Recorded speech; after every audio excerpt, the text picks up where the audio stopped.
BX1 +. L'édito Fabrice Grosfilet.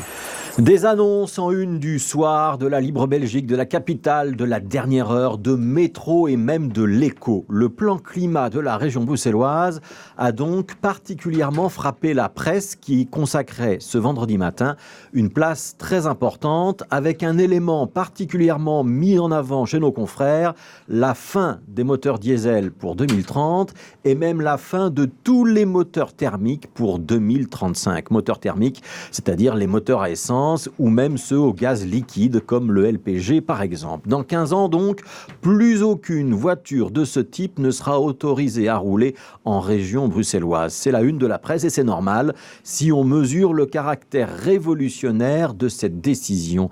Depuis plus d'un siècle maintenant, notre vie tourne autour de l'automobile.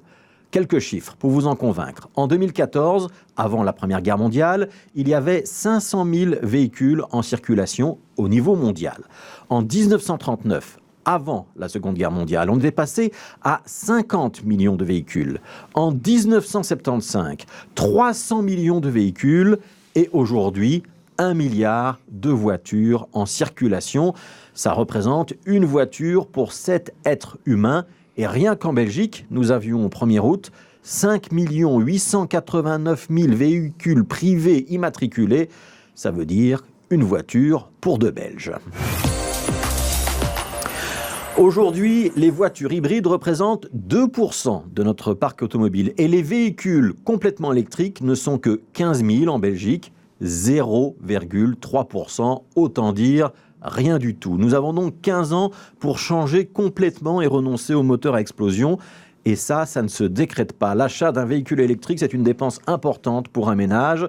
Et pour l'instant, ces véhicules restent chers, plus chers que les moteurs à essence. On aurait donc tort de sous-estimer les difficultés. Pour l'instant, ce n'est donc qu'un plan climat, un plan de papier. Il va falloir concrétiser les mesures, leur donner la force d'une ordonnance, prévoir des systèmes de contrôle et de sanctions, faire sans doute face à des recours, à la contestation d'autres régions, puisque la Wallonie et la Flandre n'ont pas l'air d'adopter le même tempo. Quand on est passé du cheval au chemin de fer, la Belgique était l'un des États les plus riches du monde. C'était la première révolution industrielle.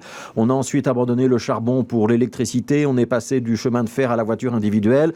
Cela a complètement changé nos modes de vie. Ça a conditionné notre économie, nos modes de consommation, de production. On a même organisé nos pays, nos villes autour de l'automobile. C'était l'urbanisme de l'auto. C'était le 19e, puis le 20e siècle.